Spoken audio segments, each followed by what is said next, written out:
Welcome back to the channel. You find me at Paddington Farm, which is in the hills behind Glastonbury, and as you can see there's a fine view towards Wells and the radio mast over there. The reason I'm at Paddington Mast is I've come back to see Paddington Farm. I've come back to see some old friends of mine. I don't know if you remember, a year or two ago we went to see Michelle and the lovely owls out at Mere. Well, they've moved. They're here at Paddington Farm now, and they're having an open day. And as you can see behind me, they're getting the owls prepared for the public appearance. They're having their hair brushed, they're having their toenails painted, they're going to be ready for their audience, and we will be there to see them. But for now, let's go and have a look round.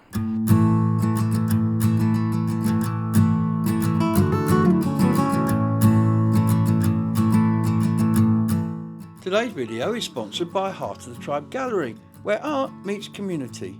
More about that later.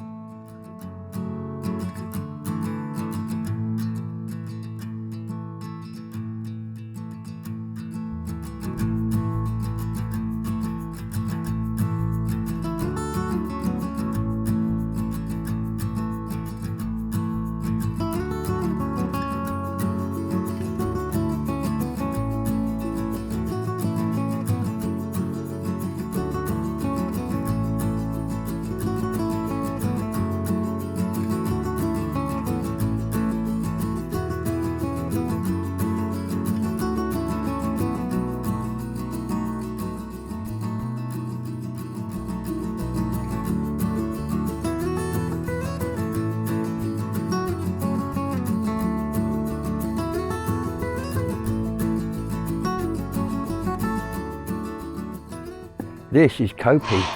He's an Asian wood owl and he is stunning. Look at that. Hello, buddy. He may click at me. If he does, it's because he's a bit anxious and I'll move away, but he doesn't look too bad at the moment, does he? I will put a link to the previous video in the description below so you can go and watch it and see the owls that were there then. But one thing you're going to notice today are there's some new faces, and particularly pretty owl faces at that to see. Well, as you can see, it's starting to fill up now. People are coming to see the owls. Any minute now the show's going to start. The owls are being introduced to people and we're going to go and see what's happening. So here we are in the flying cage. This is where the owls will be flown later. So we've got the audience down each side and a perch at each end. And this is where they'll put on their performance later on today. Section up there. So a big part of what we do is actually rescue and rehabilitate captive bred owls, because people think it's really cute to get a little owl baby and then they realise that they don't know how to look after it and they become neglected or abused. Come on, Oz. All right, we'll make it easy for you today. So can you see what colour his eyes are? So his eyes are yellow. So what do you think that means in terms of hunting? You've seen something over there he likes. Ozzy, hello, come on. So you can see when he lands, you can see all his new tail feathers coming through. So before, it's important that we fly them because he's getting super keen. Because like us, we need exercises. Are you going to actually fly to me this time? I mean, this is a huge thing for him to do. The fact that in the first 17 weeks of his life, he was just abused or neglected by humans. And now he's flying in front of you lot. So when they have yellow eyes, they tend to hunt in the day. So when they bring the other owls round, you'll see that they've either got orange eyes or black eyes. So if they've got black eyes, when do you think they hunt? That's right, well done. What about orange eyes? Yeah, and when's the sky orange? And sunrise, there we go. Come on, Oz. Go on, you can get it. Go on then. So his flying technique's actually changing, because before he didn't have any tail feathers. He would go really low to the ground.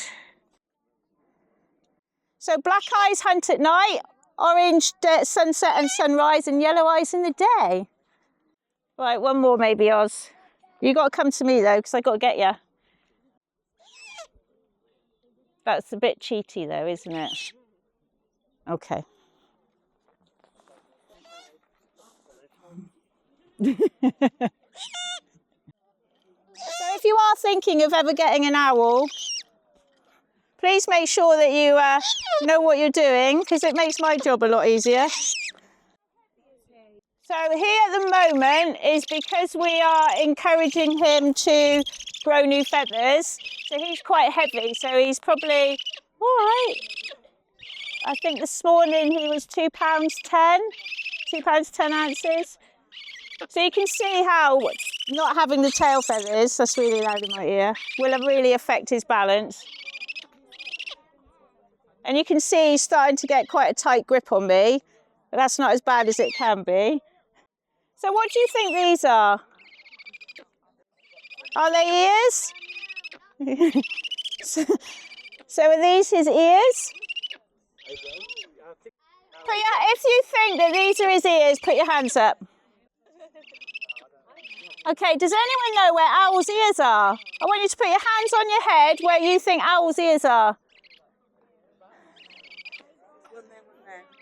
That's it, well done. Well done, not there, not there. You're correct. Right, so I want you to put your left hand on top of your left ear. And your right hand on the bottom of your right ear. That's where owl's ears are. Okay, so they're lopsided. And they're lopsided for a reason. So the higher ear detects sound coming down. Sorry, Oz. And the lower ear detects sound coming up. So when it hits the ears at exactly the same spot, that's where they know where their prey is. Right, should we put you back? Thank you. Oh.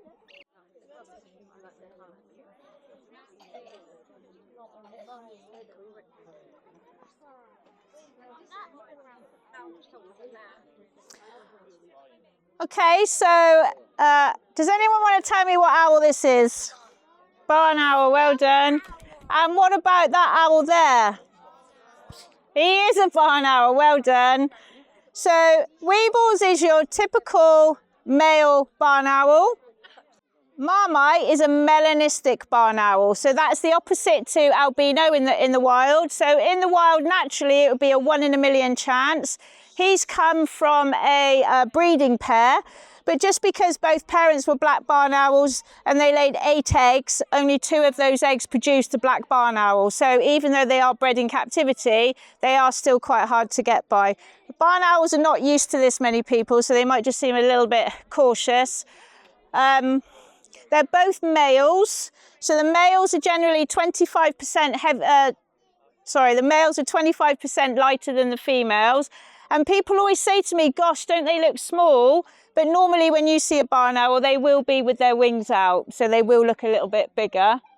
The females will have lots of black dots on their chest. That's how normally you can tell them apart. So Marmite is actually heavier than Weebles, but he looks a lot smaller because Marmite keeps breaking his tail feathers. So I don't know if it's because of the colouring, because he seems to, he grows some, he snaps them, he grows some, he snaps them, and it's very frustrating because I don't not like having their tail feathers. But I'm sure that the pigment must have something to do with that and make them a little bit more delicate. So you can see the difference between them. We won't put them too close together because actually barn owls are quite territorial with each other. So Weebles is 4 and Marmite is 3. I think I've got that right. Has anyone got any questions about barn owls? Go on then. Do they build nests in barns? Yeah, so they tend to like nesting in barns or boxes. So they used to be called ghost owls until the Saxons came over and started building barns, and then they got called barn owls. So the reason that they're white is the same as when rabbits get stunned by car lights. If you imagine you're a little mouse lying around and you suddenly look up, you might get suddenly stunned by this, but also you might think it's a cloud. So then they have that element of surprise. So when you see like the owls flying today, you probably won't hear them. You won't hear them flapping, you'll just feel the air because their feathers are not waterproof. Okay, not like falcons and hawks. So they fly so fast, the prey wouldn't know that they were coming anyways, whereas an owl is more in stealth mode. So when people are bringing the owls around, you can have a look on the fringes of their feathers and you'll see like little eyelashes. And that's what traps the wind and stops the sound. Right, Marmite, are you going to fly? Are you going to fly, Mummy? It says, I might fly. I might fly. So if you put Marmite on there. So it's very easy to practice mindfulness with an owl. When they're on your glove, you literally attune down to them. Good boy, Mummy. Good boy. Yeah. A little bit too much for you? Come on then. So because they have such a calming presence, it's very easy just to come down to their level. And then when you see them close up, you can really appreciate all of their different colours and feathers. So today, just because it's easier, chick legs. So we buy frozen day-old chicks, mice, hamsters. But when we're flying them, it's easier to use that because it can get a bit gory.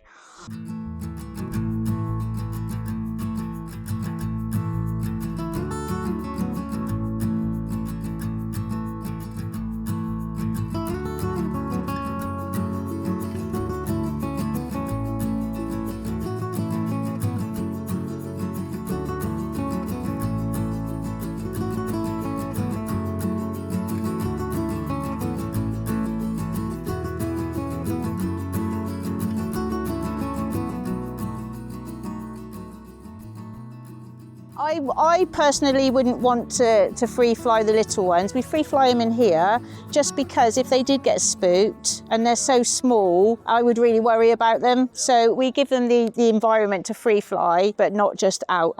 Does anyone know what this owl is? Tawny, well done. So this is Twiggy.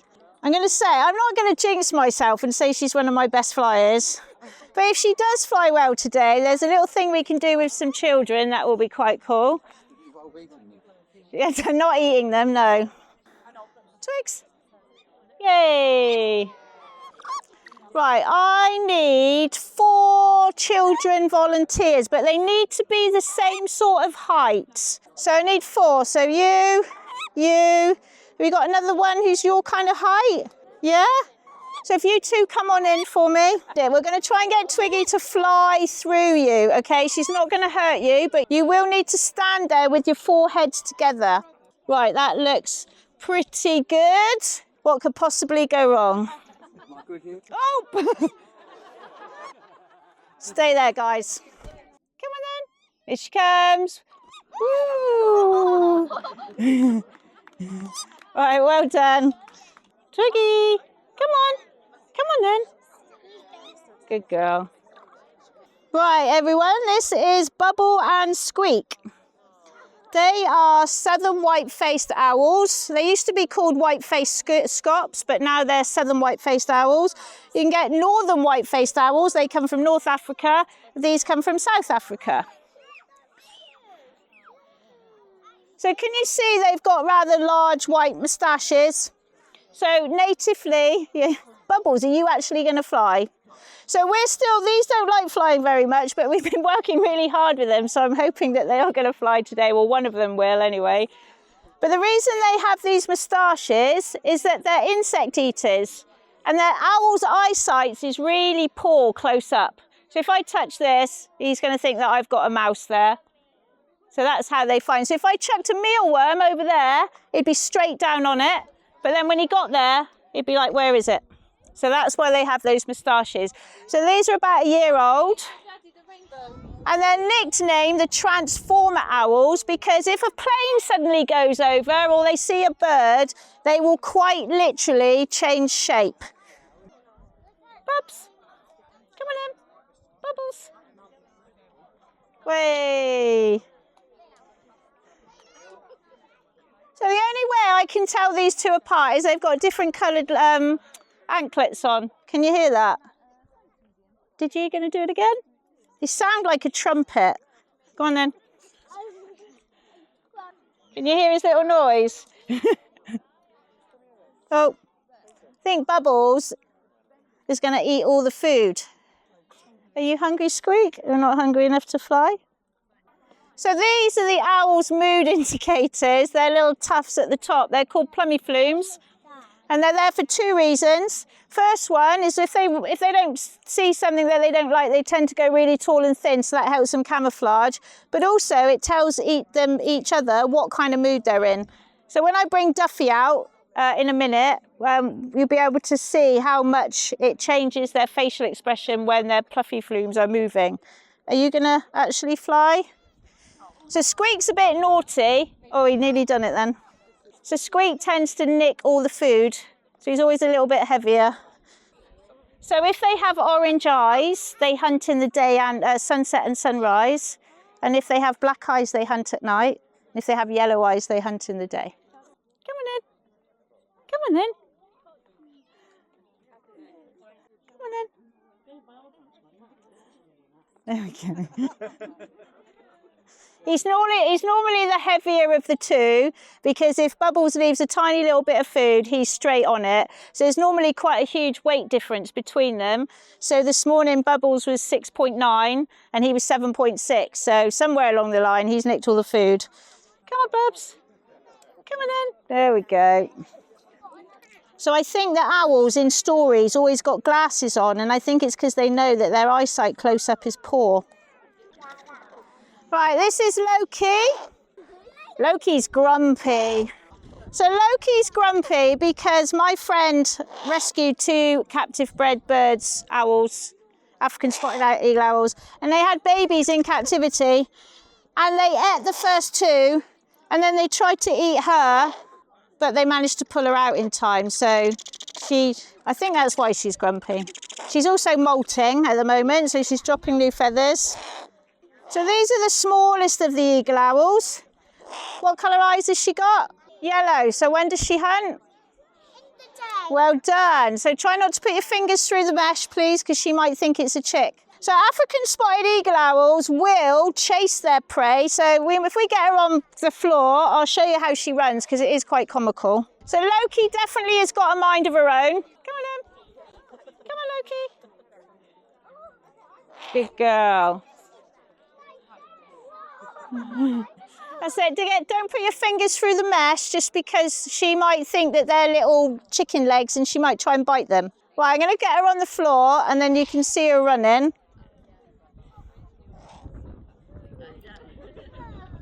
Right, you ready? You ever seen an owl run? They're so funny when they run. Come on then. Do, do, do, do, do, do, do. Come on then. Come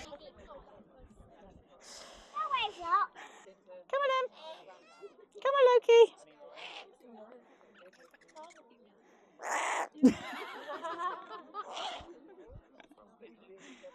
So we've just rescued another one similar to this, a Mackinda eagle owl, so a little bit bigger with orange eyes.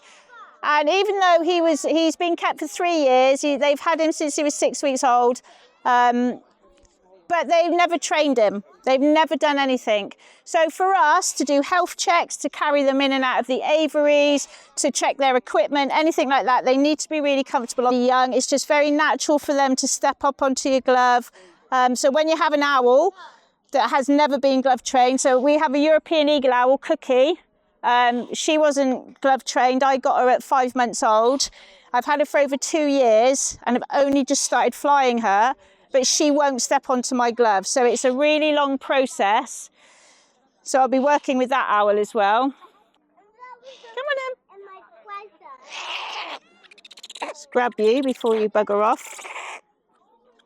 So Loki's quite partial to toads. So if toads managed, like where we were before, the toads kept coming in and I would find half a toad in her enclosure. So I tend to find that the female owls are a little bit more bolshy than the males. So when our aviaries used to be down at the school, they had a mute. They had a young lad who kept going mute, and the only person that he would talk to would be Loki. And she's quite grumpy with me. She can be quite challenging to handle. But if you put her on a glove of somebody with special needs, she is a completely different owl. It's like she's really naughty for me. But we did a talk for a mental health hub for children, and there was a lady there who had additional needs, absolutely petrified of owls, ran to the other side of the room. And at the end, because we don't let Loki get handled by lots of people because she's just grumpy, so I said, right, one person can handle Loki, who's it going to be? And this girl put her hand up and she was as quiet as a lamb, and I'm just like, I can't believe it. So please be, when they're bringing him around, please be nice and quiet. And also they're going to bring back the little ones, Yogi and Boo Boo. And then we're finished with Duffy flying. Right, should you have a little walk around before you try some flying? Oh, the colour scenes. Wow. Yeah.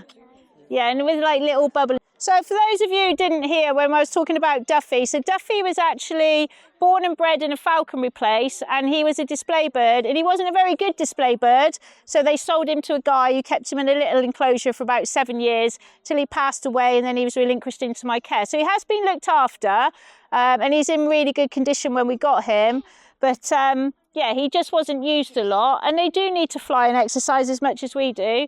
So if he flies to my glove in here, this would be a bonus, because normally he just free flies around the orchard. And if he does fly to the glove, we might be able to get some children in here. Duffs, Duffy. The best way to get on with an owl is to ignore it. So if they ignore you, you ignore them. Duffs. How about if we just do that?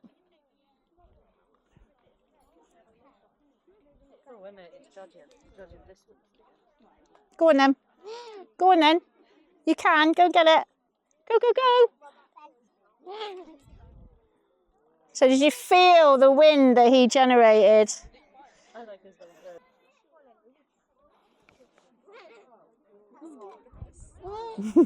So you might get the aftershock wind. Well done, Duffs. And they're all molting, so you might drop a few feathers as he's flying around.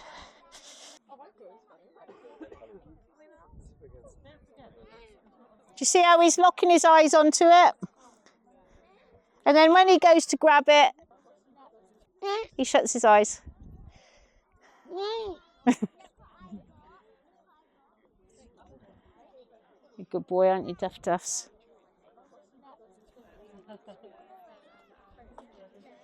You got it stuck. Has it gone down? Oh yeah, okay. Go on then, Duffs. See, one of his tail feathers is going to come out. So which children feel brave enough to come in here with me and lie on the floor for Duffy to fly over? Right, this is my last bit of food. Right, he's coming. Come on, Duffs. Did you feel it this time? You felt, was it nice and cooling? That's it. Right. Shall we just leave you in there for a little while? Yeah? You happy in there? We'll just leave you in there for a little while.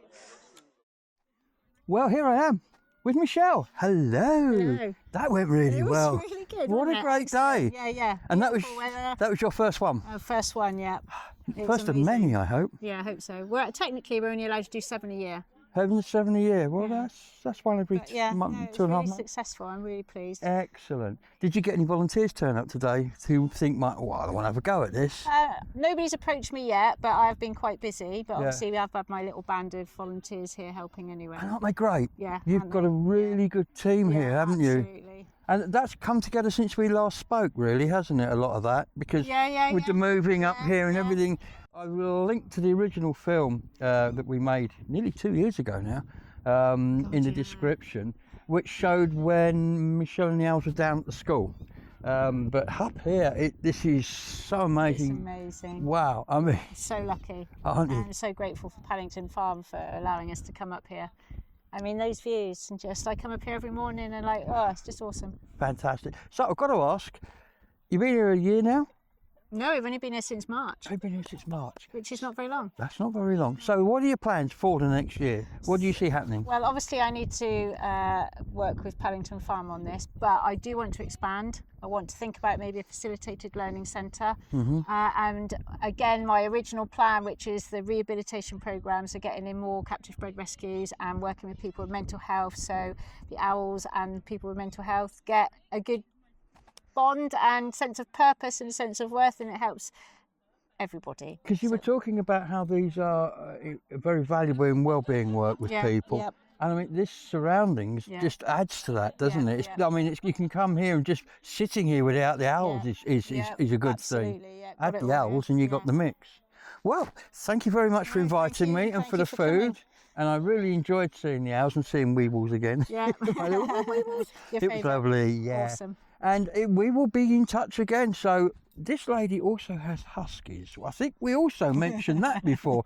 Apparently, we're setting it up so they can chase me. I need to So you read. better go fast. I need to read the fine print in the contract for that one. But we will be filming some huskies chasing me at some point. But we will be back to see the owls again Yeah, because awesome. everybody loves an owl. Thank you so No, much. thank you. Bye bye. Bye-bye. The Heart of the Tribe Gallery is a community art gallery situated near the top of Glastonbury High Street. They host amazing exhibitions supporting local artists, and they have a beautiful secret garden out the back. So be sure to check them out and support local art.